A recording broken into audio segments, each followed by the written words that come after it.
Hello, adventurers, solo role players, and friends. Today we're going to discuss a couple more rules and things out of the Ruthless Heavens Boundless Fate book right over here. Yep, there it is. Got the zoomed in on the dice tower and Ducky and some other things. But we're going to talk about some solo tools that are found in the book and the gameplay structure for those, and then we're going to discuss the building of your capital, which is a thing. And then the last thing will be sector events that we're going to zip over. I don't think this will be too long of a video, I hope. But that's that. We're not going to do any of the adventure. I think I'm going to separate out the adventure from some of these core rule things. And I think I've only got maybe 2 or 3 more of these, and then we'll have covered most everything there is to know that's important at least. And then we will strictly run through an adventure for 10 or 20, or we'll see how many episodes it goes, and have some fun with that. And once we get this game pretty well established, I will pick out another one, and we'll kind of go over that one and do kind of the same thing. But this will be the main one for right now. So let's get right into it.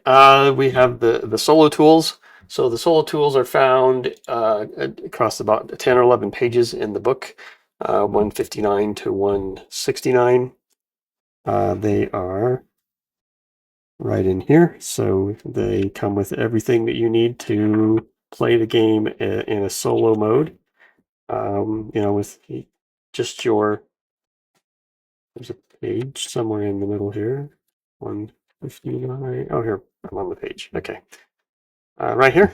It's in the section Playing Without a Game Master. So the gameplay structure goes pretty much like this. We have right up here at the top of page 159, GM-less gameplay structure. It says establish a scene. You roll for a twist die to determine if there's a surprise event, and then you determine what the surprise event is at that point, if there is one. And then number 2, you answer any questions about the scene or create any detail that you need to create, and you do what you can to move the plot forward. He gives you a few tools to do that in these later pages. Then once you've asked all the questions that you need to establish the scene and what's going on, then you just use the normal gameplay rules and mechanics to resolve the situation that has arisen. You can answer more questions if they come up. You can kind of do a little loop there of 2 and 3, and then once you resolve everything, then you will update the story arcs, so you can add or remove any story arcs that have been come up through that round of gameplay. Add or remove any characters or NPCs that you ran into, or anything of that nature. Then there's a twist modifier that is used to determine if there's a surprise event, and there's some rules for adjusting the twist modifier at the end of that section, so that when you start the next one, when you roll for a twist, it may change the chance of getting a twist. So that is the basic structure for role playing without a game master through this whole book. It's not too difficult. Pretty simple, really. So to establish the scene, you can do that on your own. You can, in other sections of the book, there are like random tables to generate trials and generate wilderness excursions, planets that you may have to, and terrain, anything you need to randomly determine. There's tables in this book to do that. So we will go over some of those here. So the first thing is the oracle. It comes with a yes/no oracle that is a d20. You can It's a standard yes/no oracle. You fashion a question that is like a yes/no question, so that the answer is either yes or no. Yes tends to work better than no, but you can technically use any other one. So the yes no oracle is right up here. It uses a target number based on between 4 and 16 to determine, and you just determine as the game player if the event is almost impossible, or very unlikely, or unlikely, or 50-50. Maybe it can, maybe it can't. Likely, very likely, and almost certain. So when you determine what you think the likelihood of that action or event occurring, or the answer to be yes, or the answer to be no, or whatever, you pick one of those, and then that will tell you what the target number is that you need to roll on the d20, and it's equal or higher. So 50-50 is right in the middle of the die, 10 or higher. So it's pretty honest in that way. Almost impossible is 16 or higher, and almost certain is 4 or higher. So if it's almost certain, only a 1, 2, or 3 on the d20 would make it not happen. You can also roll a d6 with your d20. If the d6 lands on a 1, then that means something else is going on related to your answer to your oracle. And you can either determine that yourself, or there's a little complication table right here that you can roll on. So just roll the d6 again. It'll tell you what thing what has happened. So some of the things on here is there's an unexpected event at a very, very good or bad moment. So that's something that could happen in the future. Something that appears to be one way is actually another. So there's kind of an illusion going on, or the truth is not what it appears. A new character or an existing character's true nature is revealed. Or reinforcements might appear, or a harmless PC is actually an enemy agent. Something's going on with characters that is new information about them. The physical environment changes, so you may have so the weather might change, a floor might collapse, a trap is triggered, roof caves in. Some environmental thing may have triggered. A useful item is found or lost. So a key or letter or something that you needed is either found through this, whatever this event is, or it's been lost. And the last thing is the social environment changes. The character's mother is actually their aunt. A PC is mistaken for someone else. So it's related to the number 3, but this one's going to be more closer to home, I do believe, rather than this could be just random people. So those are the complications. If you do get a twist, and that's it for the oracle. That's all you get. And if you need help getting some ideas to trigger your brain to on a creative path, there's some other tables in another couple of pages that we can refer to if that happens. But first, we'll go back to the surprise roll. So if you roll your d6 when you set up the scene, and you do get a surprise event, then that's right here. You would roll a d8 on this table up here for surprise or unknown events. You'd roll a d8, and then you'd roll to pick a descriptor right here, or you can just pick one. If your surprise event, if you can look through the list, and if one of them looks like it's the surprise event that matches your scene the best, you can just pick one. You can roll the d8 to randomly pick one. And then you roll on the action and theme tables. So there is some text down here also that you can roll on, you can read about. So each one of these descriptors has a longer text down here. And then we have the action and theme tables. So there are D100 tables. So you have a D100 for the action, a D100 for the theme, and you just see what they are. If you want to interpreting an event or an action, if the previous tables don't provide enough information about the meaning of the action or the NPC's action or the event, or anything is simply unclear, then there's some extra little tables that you can use to maybe get a better understanding. So you can roll a d10 if there's something interesting. You can roll a d8 for what is the significance of the theme or the event. And you can go from there.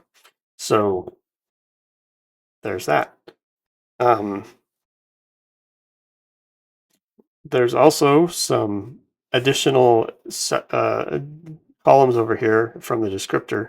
You can roll a second d8. So if you roll the first d8 and you get environment, you can roll and you read through this.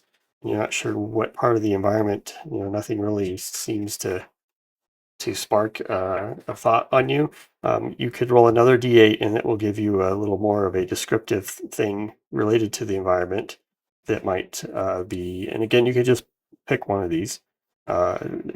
If you know you're inside, the weather may not affect you, so it's going to be maybe either one of these other three things that you're going to have to deal with. So there's that. Lastly,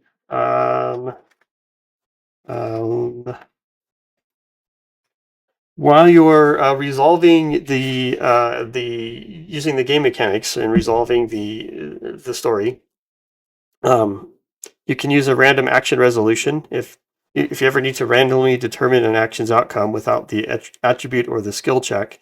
You can use the random action resolution to do so. It's a little d20 table right over here. And it goes from a critical success all the way to a critical failure for whatever the action is you are wanting to determine. And then it gives you some hints for tracking events down here. Using the tracking, the usage die. So Black Oath calls the step down die a usage die. And that's just a die where you pick like a d12,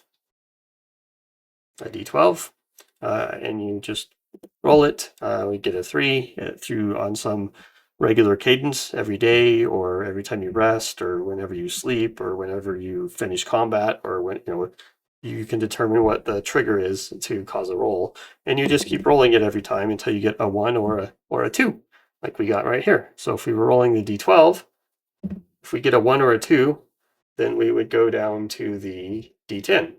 And the next time that event occurs, we would roll a d10. And we got an 8, so we keep rolling the d10. And that's how the usage die works. Oh, we got a 2 there as well. It's pretty unusual. Usually you start with a 12, you stay up there for a while. But you move down to the d8 from the d6 or from the d10. And now you're rolling that one. And we got a 1, so we're already down to the d6. There we got a 5, 3, 6. Now this is how this usually works out. You don't actually get the 1s or the 2s. Yep, there we go. So there's our 2. So then we go down to the d4, and we roll the d4. We got a 4, and another 4, and now a 3, and a 2. So when you get a 1 or a 2 on the d4, that means whatever the event you're tracking, it happens. Generally, if you start with a d12, it'll take you a lot of rolls to get down to a 1 or 2 on the d4. That was kind of the speed run, which is the cool thing about the usage die concept, because if it's an event that your character shouldn't know when it's going to happen, and it's going to happen at some point in the future, and it's random, the usage die is a super way to do that. So you can track a resource, like when do they run out of arrows, or when does their gun run out of bullets, or when do they use up all their torches, things like that. If you're trying to if you're trying to heal, maybe you suffered some extra damage, maybe you created just a wound for yourself or something that would need more time to heal. Didn't really affect your hit points, but it did affect your character in some other way. You could use a usage die that would determine when that gets healed up. You could use it to for depleting resources, for tracking when an event occurs later in the game, or a certain situation. There's a ticking time bomb that somebody has set in the building and you're in, and you've got to find it and defuse it. And every time you go in a new room, you roll another usage die. And if it gets to a 1 or 2 before you disable the bomb, it goes off. Things like that. It can create a little bit of tension for your solo game. There's also some NPC reactions and disposition and appearance and all kinds of different things in here. So it's got a reaction system. It's got the NPC's nature, their gender, their age, the activity that they're engaged in when you run into them, motivations, description. There's tables for all of that in here. This table right here, we can see it. This table right here is always a little confusing for me, so I'm going to quickly describe this one. So the way this table works, what page is this? 166. I'm going to throw this up on the screen. Right here, and then we're going to go to 166. 166. We're at 1.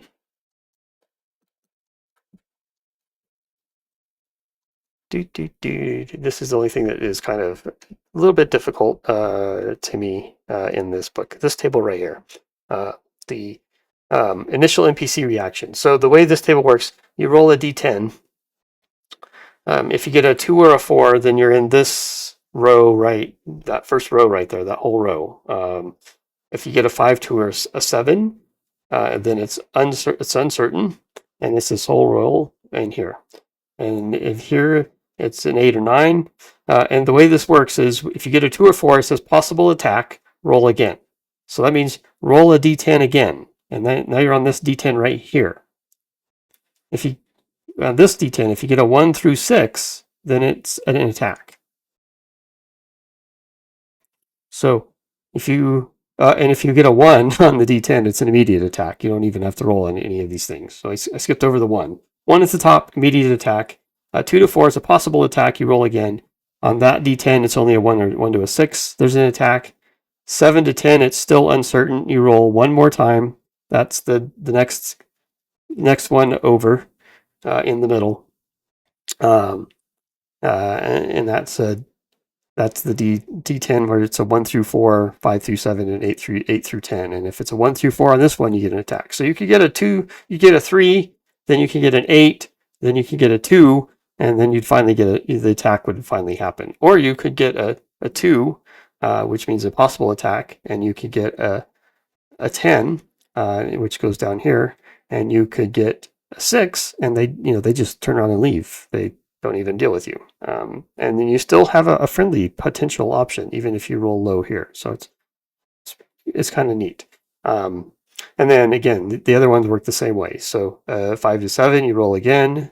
1 to 4, it's an attack. 5 to 7, you can negotiate. So you can roll. So then you can roll again because you're negotiating, and you roll again, and it's the same setup as before. And then 8 to 9, possibly friendly. Roll again. So you roll that. 1 to 5, it's uncertain. So you have to roll again over here. 6 through 10, it's friendly. If it's uncertain, 8 through 10 is friendly. So the chances of it being a friendly result kind of go up as you go down the chart. And then I will point these rows out in the book just to make sure it's clear which ones I was referring to. So if we look in the book, so your first roll is on this table right here. And then when it says roll again, that's on this little table here, or this little table here, or this one down here. So that's what that roll again means, is roll this one over here. And then if you get a 7 to 10 here, that means roll again. And now you're on this table. and then that's the last time. So you might roll 3 times. 1, 2, 3. Or 1, 2, 3, or 1, 2, 3. You might only roll once. If you get a 1, it's immediate attack. If you roll a 10, it's immediately friendly. So that's how this chart works. It's not quite as complicated as it looks. It's just 3 rolls at most. And you just roll until you get a result. So you roll a d10. If you don't get a 1 or a 10, you roll again on whichever chart it matches. And then you roll a d10 again. You might get an attack. You might get friendly. You might get, 5 to 7, you can get attack or friendly. And 8 to 9, you get a good chance for friendly. So it's either 1 die, 2 die, or 3 die, depending on if you get one of these results that is not roll again. So that's the NPC reaction table. And then the rest of the pages, we have an NPC reaction that's different than this reaction. So you can choose. They also have an initial disposition. The text here gives you some idea when to use which one. And then you have the NPC motivations. You got their gender, their age, what they were doing, their motivations, their descriptions, and then that's it.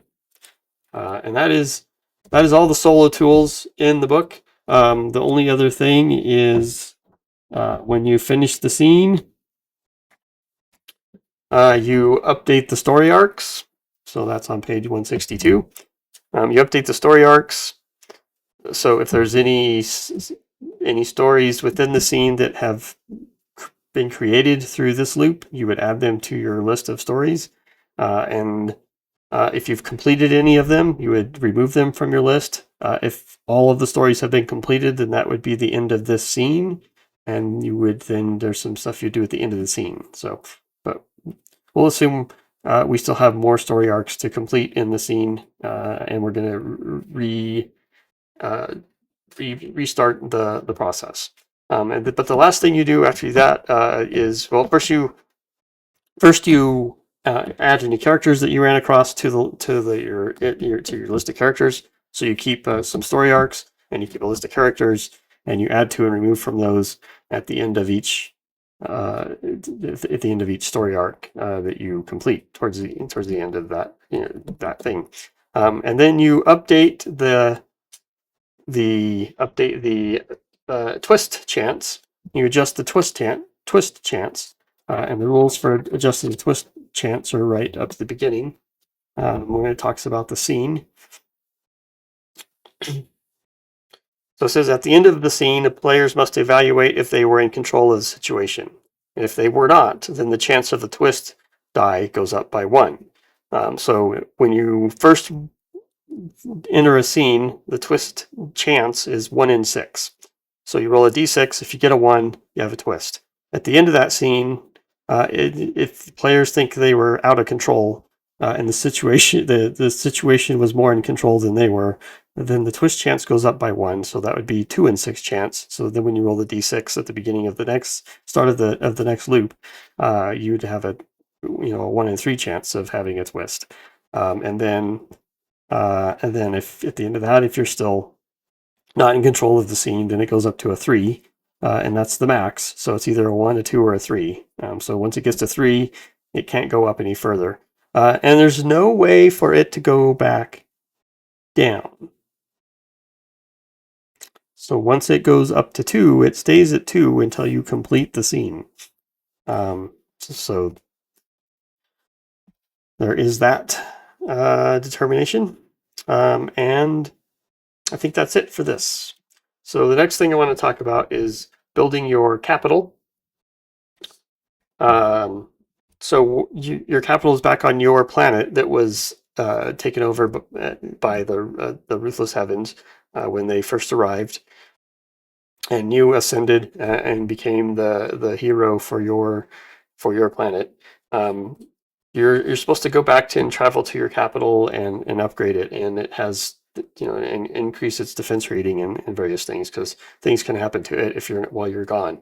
So in the build your capital section of the book, it talks about this part right here. You need a name for your capital. the origins, the capital, the origin of the name of the capital. So is that something that evolved over time? Is that named after somebody?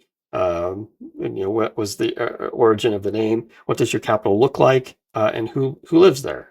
Is it refugees from lots of places, or is it just people who survived the Ruthless Heavens and now they live in your capital, or some mix of that? So who lives there? Is it, I came from the Talonsung ancestry. The planet was hopefully mostly Talonsung. So is it just Talonsung that live in my capital, or is there more people that live there? That's what you'd answer there.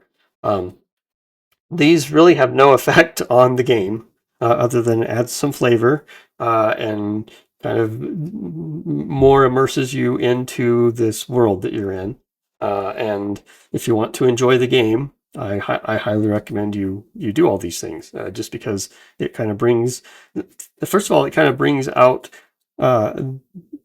some things that make you feel more invested in the game, and on top of that, it can spur other creative thoughts that will help you further the story along, just by setting up and going through these exercises and doing this stuff to build in some flavor. Then you get a defense rating. Your capital has a defense rating, much like your defense rating for your character. It starts out at 12.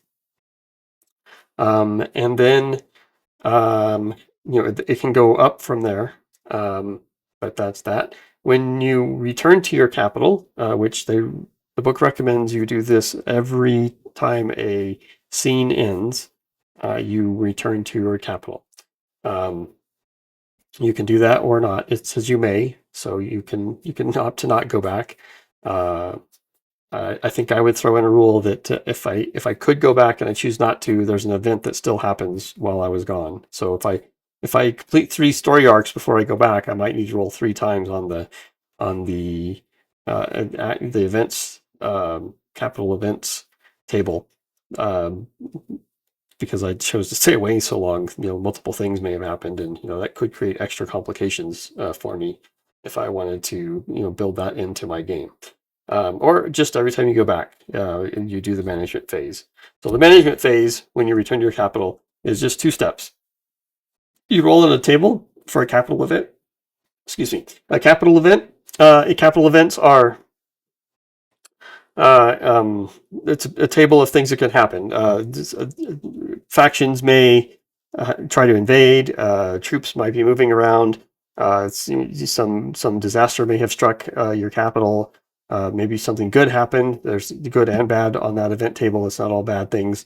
So it's not all death and destruction. There's sometimes there's good things that happen while you're gone, as well as bad.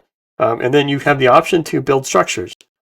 So the way you increase your defense rating and give you other benefits in the game is you build structures. And the way you build a structure is you pick out a structure to build. It usually costs money, and quite a bit of money, most of them. But one of them you build makes it cheaper to build all the others, so that might be an option to build that one. One of them you can build that increases your defense rating. Most of the structures, you can only build one of them. So once you've built one, you can't build another one, except for the one that increases your defense rating. I think that's barracks. So places where you have a bunch of troops that live in the barracks, and the more barracks you have, the more troops you have. So therefore, the higher defense rating you have. So you can build multiple barracks to increase that. The more buildings you have, though, makes it more likely to get a capital event that is more of a, could be a bad event. But if your defense rating is higher, they'd have to overcome your defense rating for that to happen. So it's a little bit of a trade-off. But every time you build another building, there's a modifier on the capital event roll that is used. That modifier goes up for every building you build. So there is that. And that's it about building structures. Just a couple of notes on what the benefits are. So some of them, like when you do a meditation, one of the buildings you have to do that roll. One of the buildings is that negates you don't need to roll for it. It's an automatic critical success if you have this building when you meditate. So that one's kind of nice. There's ones that generate money for you just because you have the building. It generates some of the coins if you go into your possession. And there's some other you'll have to read through them if you get the book and want to include this aspect in your gameplay. You can go through the buildings and see which one you want to build. And then the next thing are sector events. So there are factions that are defined in the book that all have competing goals and different things. So I mean, in theory, you could get out like a faction generator, or not a generator, but if there's some third party faction tools that you could use and apply to the factions in the book, and you could have the factions be doing things. But that's kind of what these sectors events are for. Things that are happening in the Nolurian sector. The book says, first of all, whenever the GM would like, because you could play this game with other people. It's not just a solo game. Which is another thing I like about it. You could play it solo or very easily, because there's lots of solo-friendly things in here. Or you could play it with a group of friends, and you could all go adventuring together. But so it says, in that case, it says the GM decides whenever there's a sector event and has you roll for it, or he rolls for it maybe, and tells you what is happening. So the book says if you're playing solo, whenever you return home, you would, as part of this management, the first thing you would do is roll on the sector event. And then you would do your management phase. I actually suggest two other alternatives for solo players. If you feel like it's taking you a long time to finish a story arc, and you're not returning home very often, and it feels like some events should be occurring even though you're not returning. So I give you two other options. I say you could roll, and I think daily. If you're tracking time enough to be able to tell when a new day happens, you can roll a D10 or a D12 or even a D20. You can pick the die for how frequently you want to have the chance of getting an event to happen. And then if you get a 1, or you could set it more like a usage die. If you get a 1 or a 2, that triggers the sector event. You would roll on the event table and see what happens. You could also use the usage die that we were talking about earlier, or another name for it is the step down die. So you could start with a D8 or a D10. Either one of those. If you want to make them last, go further between events, you could start with a D12. I think I would limit it to a D8 or a D6. I just think it'd be more fun if there was more things happening in the sector a little more frequently. So I would use a D6 or a D8. Same thing with that. You roll it till you get a 2 or a 1. And if you get a 2 on the 8, and then you go to the 6, and when you get a 1 or 2 on the 6, you go to the D4. When you get a 1 or a 2 on the D4, that triggers the sector event. You roll on the table, and that's what happens in the world. So that's all there is. It's really just a table of events. I think it's I don't remember how big. It might be a D100 or a D66 table. I don't remember. There's a good number of events, though, that can happen. So that is that. That is all I had for this video. So again, solo tools, build your capital, sector events. When we start playing again, we will probably build our capital before we arrive in Eros with our character. I hope you found this informational. Hopefully I gave you some tips that you would like to incorporate into your game. And give me a comment if you have any questions, or if you had any other suggestions for how to use these things in the book to further the game along. Or if you have any questions about what I talked about, I'd be happy to answer those as well. And I think that is all that we have today. So thank you all for watching. Thank you for subscribing, the views. I appreciate it. and I will talk to you all in the next video. See ya.